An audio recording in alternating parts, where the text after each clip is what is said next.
Olá, tudo bem? Bem-vindo ao nosso espaço virtual voltado para a inteligência aplicada à educação e à evolução. Digo educação e evolução porque não existe evolução sem o processo educacional. E se você quer galgar voos no princípio da inteligência, do ensino-aprendizagem, você vai ter que se conscientizar de que algumas coisas na sua vida precisam ser melhoradas para que você possa evoluir, não é verdade?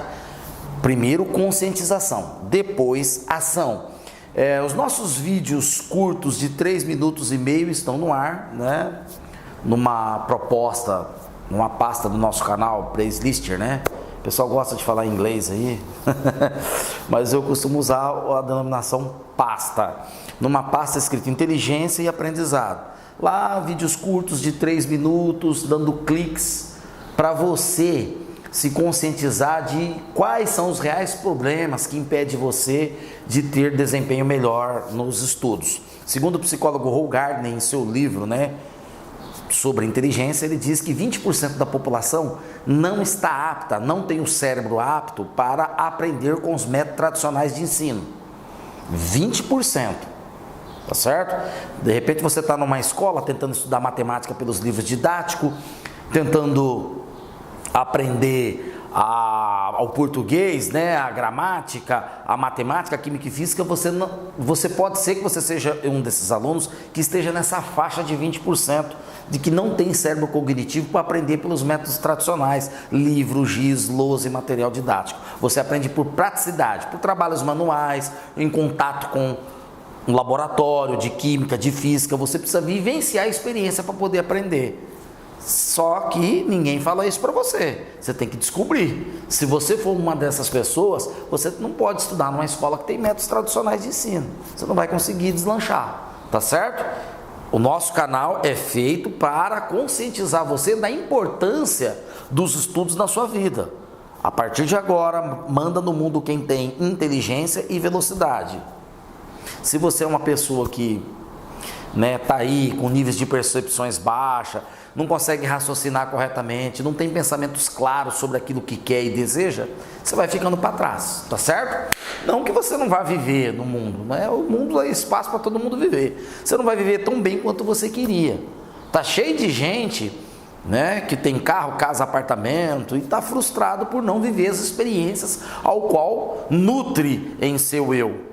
Não é verdade? E tem pessoas que não tem nada disso, né? Mora numa casinha simples, é um pescador num vilarejo aí, nesses paraísos ecológicos, está feliz da vida com a condição de vida que tem, mora numa casinha simples, não tem carro, né? Vive daquilo que pesca, da coleta de frutos da natureza e está feliz da vida, está tranquilo, se sente hiper mega blaster realizado. Pois é, então você tem que saber qual que é o seu propósito, certo? Hoje nós vamos falar da CNTP, cálculo estequiométrico, continua o cálculo estequiométrico. Volto a falar para você de que essas aulas de cálculo estequiométrico, nós não vamos fazer 2 exercícios pós-aula como nós vem fazendo, nós vamos deixar para fazer a revisão, né, com 5 exercícios básicos de cálculo estequiométrico, onde a gente vai discutir tudo em pratos limpos. Por quê? Porque aqui nós já abordamos, né, a metodologia em 2 tópicos. Esses 2 tópicos aqui já vai nos esclarecer, né, já vai servir como pontos de exercícios. Então a aula hoje é curta, de 25 a 30 minutos no máximo, tá? As nossas aulas aí estão com 50 minutos, tem aula de 50 minutos. Ai, professor, a aula do senhor é muito comprida, né? Você podia encurtar mais. Olha, aqui a gente tem essa interação com você, de bater papo, de trocar ideia, conscientizar, correto? E contextualizar o ensino. Nós não estamos aqui para agradar a plateia. Se você gosta das nossas aulas, dê um like e compartilha com os amigos. Se você não gosta, o que a gente pode fazer, né? Aí você tem que ir para o outro canal, o professor com uma aula de 5 minutos aí. Vamos lá! Cálculo estequiométrico, CNTP. O que é CNTP? 1800 e bolinha, né? Século retrasado. Vários cientistas aí, químicos, né? Gay-Lussac, Avogadro, Boiler, estudaram a composição dos gases. Quando a gente fala em CNTP, a sigla no Brasil significa Condições Normais de Temperatura e Pressão. Isso serve para reações gasosas, na grande maioria. É claro que às vezes você reage uma substância sólida com uma substância líquida e acaba gerando um gás aí. Acontece, mas a CNTP ela é válida para a maioria das reações gasosas. Olha a palavra, condições normais de temperatura e pressão. Correto? O que seria isso, professor? Bom, vamos pegar aqui, ó. Essa sala de aula não está em condições normais de temperatura e pressão. Sabe por quê? Porque lá fora a temperatura hoje, mês de setembro de 2020, a temperatura lá fora está dando na casa de 30 graus. Nós estamos com o ar-condicionado ligado, colocamos no ponto 21. A temperatura da sala é 21 graus Celsius. Isso significa que não está nas condições normais de temperatura e pressão. Nós alteramos isso. Tá certo? Correto? Nós alteramos em relação ao ambiente, tá? Em relação ao ambiente, porque as condições normais de temperatura e pressão, 21 graus é uma temperatura específica ambiente, né? Então, a nossa sala hoje, em relação às condições normais de temperatura e pressão, ó, condições normais, condições naturais, normais de temperatura e pressão, em relação ao meio ambiente, está fora. Porque o ambiente está registrando 32 de temperatura e nós aqui dentro estamos a 21. Correto?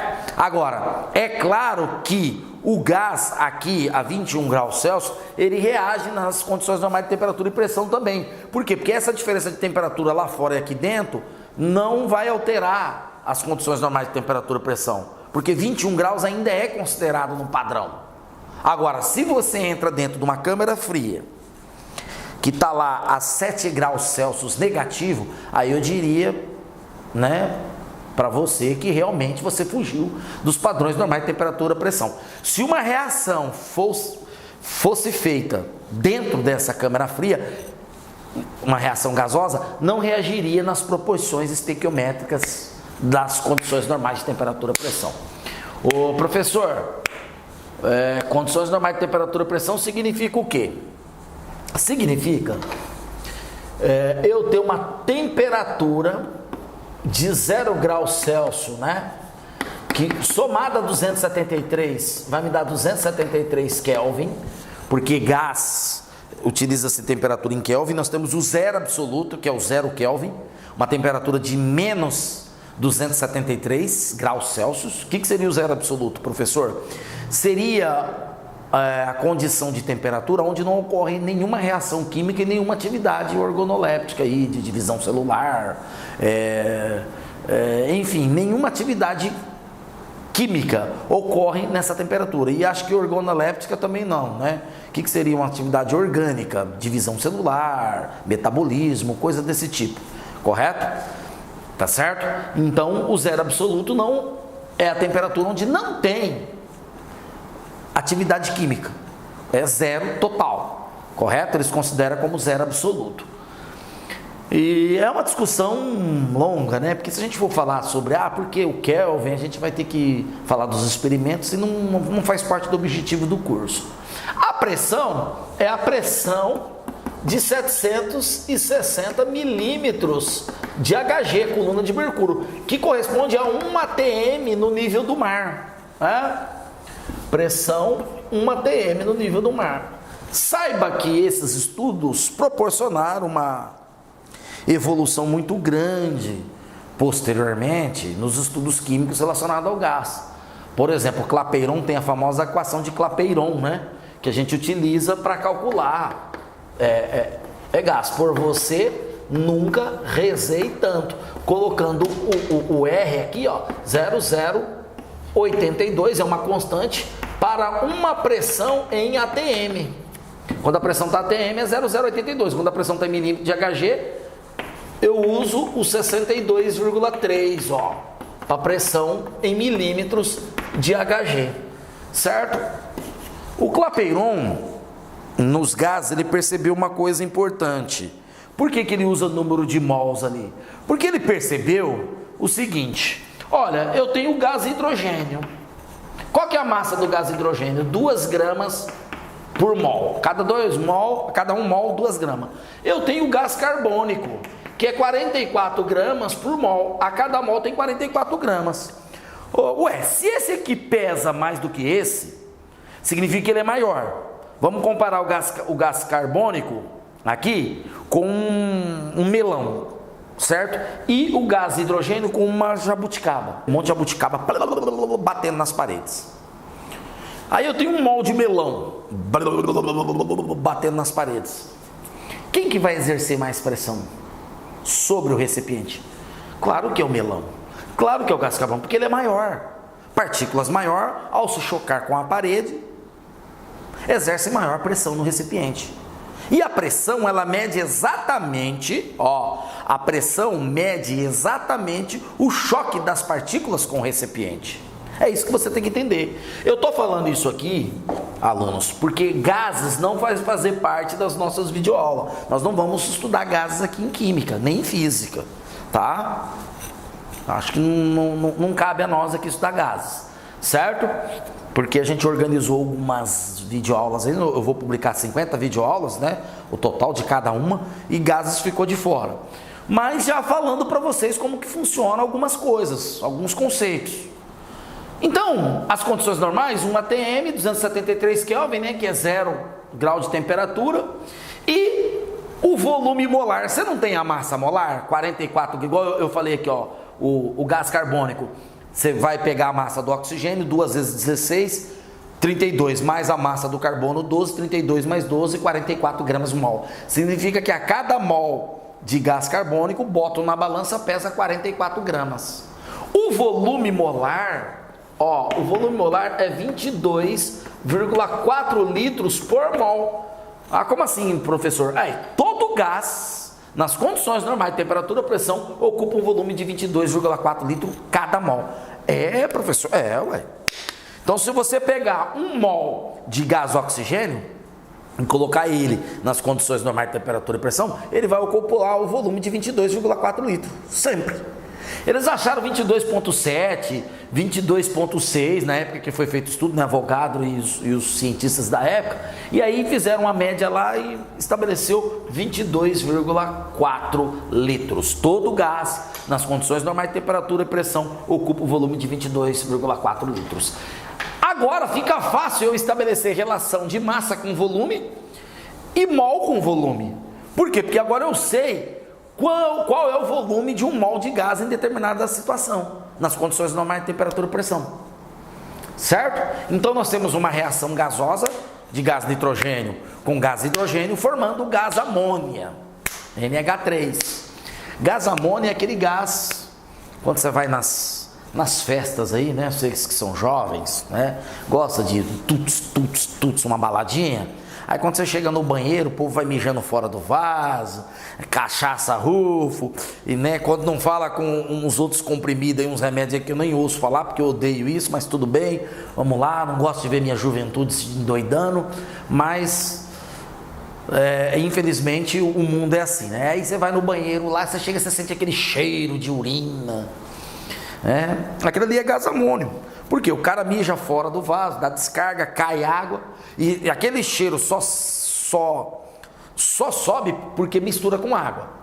Se você urinar num lugar seco e deixar, vai ter um cheiro desagradável, mas bem pouco. Se você urina e daqui a pouco você joga um copo de água naquele lugar que você urinou, aí exala o cheiro do gás amônia que, né, sai da ureia ali, da reação com água, libera, né, o gás amônio. Tá certo? Correto? Então aquele cheiro de urina forte que você sente dos banheiros aí, é o gás amônio, a urina em contato com a água liberando gás amônio. Olha lá, agora nós temos que balancear a equação, tá? 2 nitrogênio, 1 nitrogênio. Então eu posso jogar 2 aqui, deixa o hidrogênio por último. 2, né? E 2, ficou 2 nitrogênio e 2 nitrogênio. Ah, professor, mas o H ficou com 6, 2 vezes 3, 6. Aqui só tem 2, então eu boto 3 aqui. Ah lá, alunos. Vamos fatiar a fatura? Vamos lá? Essa tá fácil balancear, né? Então, 1 mol aqui, Então, 1 mol de N2 são necessários 3 mols de H2 para formar 2 mols de NH3.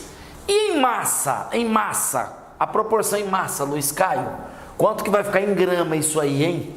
Vamos contar? Vamos. O nitrogênio é 14, cada um, 2 vezes 14, 28, né? Então, como é um mol tem 28 gramas aqui, ó, N2. E o hidrogênio? O hidrogênio é 3 vezes 2, 6. Tem 6 hidrogênio aqui, ó, no total. Vezes 1, são 6 gramas, né? Contando o gás nitrogênio. Para formar quanto? Qual que é a massa molar aqui? NH3. 14 do nitrogênio mais 3 do hidrogênio dá 17. Vezes 2 mols, 34 gramas. Maravilha, maravilha. Ah, agora nós podemos introduzir o volume, ó. A cada 1 mol não é 22,4 litros? Aqui tem 1 mol, então aqui vai ficar 22,4 litros de N2. Ah, e esse aqui, professor, esse aqui tem 3 mols, ó, então é 3 vezes 22,4 litros. 3 vezes 4, 12, vai, 3 vezes 2, 6 mais 1, 7, 6, olha lá, ó, 67,2 litros na reação, tá? Na reação. E para formar quanto? Olha lá, ó, aqui é 2 mols, ó, 2 mols aqui, correto? 2 mols aqui. Quanto que dá? 2 mols, 2 vezes 22,4 litros. Vai me dar 44,8 litros. Isso aí, ó. Esse é o cálculo estequiométrico. Fatiamos a fatura. Maravilha. Agora eu calculo qualquer coisa baseado na pergunta que ele faz. Presta atenção uma coisa, estudante. Os exercícios de vestibulares modernos, você vai usar esse conceito, nada mais e nada menos. O que acontece é que eles colocam historinhas para você, os textos desse tamanho, aí você se envolve na historinha, se empolga, né? O João foi na padaria comprar pão e percebeu que o fermento, né, que utilizado no pão tem diminuído e por isso eles aumentaram o preço. Eles colocam uma historinha para você, você se perde na historinha, acha que está difícil o exercício, não é. É esse padrão aqui, ó. A metodologia é essa, certo? É fatiar a fatura, correto? Entendeu aqui, ó, 2 mols de NH3 produz 34 gramas e 44,8 litros. 3 mols de H2, 6 gramas e 67,2 litros. 1 mol de N2, 28 gramas e 24,4 litros. Agora vamos lá. Relação massa com volume. Ou seja, ele me dá aqui, ó, quantos litros de gás hidrogênio são necessários para formar 22 gramas de amônia.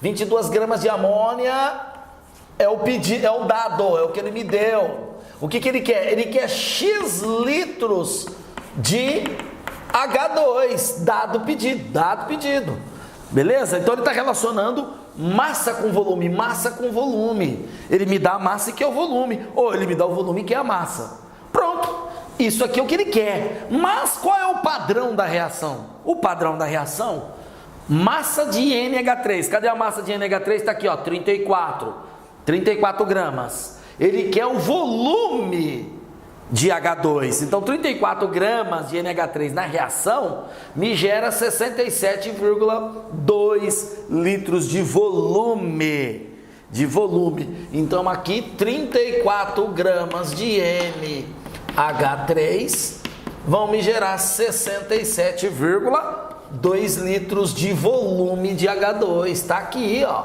certo? Daqui a pouco eu já dou a resposta para você. Tá? Vou ter que pegar a calculadora ali para calcular. Tô sem ela aqui. Vamos montar de baixo, tá? Porque aqui já acabou o exercício, ó. Aqui já acabou o exercício, né? Calcular agora é mera condição, né? Normal. Mol com volume. Agora ele vai pedir mols em troca do volume, ou ele vai pedir volume em troca do mols, enfim, vamos ver aqui. Quantos mols de NH3 serão formados a partir de 40 gramas de H2? Vamos trocar isso aqui. Aqui tem que ser volume, né? É 40 litros, eu errei. Ó, aqui é 40 litros, desculpa, tá? Perdão, é 40 litros. certo? Quantos mols de NH3 serão formados a partir de 40 litros de N2? Agora melhorou. Aqui é bom que a gente pode improvisar, né? Se errar, a gente não precisa ficar tão assim. 40 litros de H2. Então, dado 40 litros de N2, ele quer o quê? Ele quer X mols de NH3, dado o pedido, certo? Dado o pedido, maravilha? X mol, olha lá, ó. X mol, certo? Então, quantos mols de NH3 serão formados a partir de 40 litros de N2? Está aqui, ó, correto? Maravilha? Maravilha, né? Beleza. Agora, eu vou lá no N2, litro embaixo de litro, vai lá no N2. N2, quantos litros tem na reação? 22,4 litros, é um mol, ó, 22,4 litros. Então, 22,4 litros de N2 estão para quê? Quantos mols de NH3? Vai na reação, quantos mols? 2 mols, olha lá, ó. Na reação, 2 mols de NH3. O que você tem que entender, alunos? A reação, ela reage em umas proporções. A partir dessa reação é que você vai calcular qualquer outra coisa que o exercício pede. Então, eu fatiei o bolo aqui para vocês, ó. Ó, 2 mols de NH3, que produz 34 gramas, que produz 44,8 litros. Fiz a mesma coisa com os outros componentes da reação. Aí, a partir de então, eu calculo qualquer coisa que ele pedir, tá certo? Então, vamos às respostas agora, né? Agora eu vou pegar a máquina. Larga a mão de fazer continha. Larga a mão, professor de matemática, formado em matemática, não faz continha. Então, X, vamos lá. 22 vezes 67,2. Olha lá, 1478,4. Né? Multiplicando em cruz ali, dividido por 34. Vamos lá. Aê, ó quanto deu. Deu 43,48 litros. E aqui? Aqui eu estou querendo saber o número de mols, né? Aqui é X mols, a partir do volume. Tá certo? Ó, 22,4 litros dá 2. Aqui vai dar 3, alguma coisa, né? 2, vai dobrar aproximadamente. Vamos ver. Multiplicando em cruz ali, 2 vezes 40 dá 80, dividido por 22,4 litros. Olha lá, 3,57 mols. Ou seja, ele me deu litro e pediu o número de mols. Aqui me deu gramas e pediu litros. Associei massa com volume e aqui mol com volume. Tá certo? Isso é cálculo estequiométrico, que foi o horror aí no meu ensino médio, né? Eu vi alunos aí perder a cabeça por conta do cálculo estequiométrico, que o professor já chegava falando de regra de 3 matemática, e aí o aluno virava uma confusão, porque ele tinha que balancear a equação e tal. Não, é simples, só fatiar o bolo, pega a equação, fatia o bolo com as suas massas molares, com seus volumes molares, com seus números de mols, tá certo? E aí depois fica fácil para você chegar e bater em cima. Aqui está na forma direta. Na nossa resolução de exercício, nós vamos passar exercícios aqui que ele conta a historinha, ele fala coisas bonitas para você se confundir. E aí nós vamos matar a charada dos exercícios na leitura, tá certo? Dê um like nos nossos vídeos, se inscreve no nosso canal, assina, ativa o sininho aí de notificações, melhor, né? E críticas e sugestões serão bem-vindas. Um forte abraço e te vejo na próxima aula. Nós vamos vir com reagente em excesso e rendimento da reação. Até lá!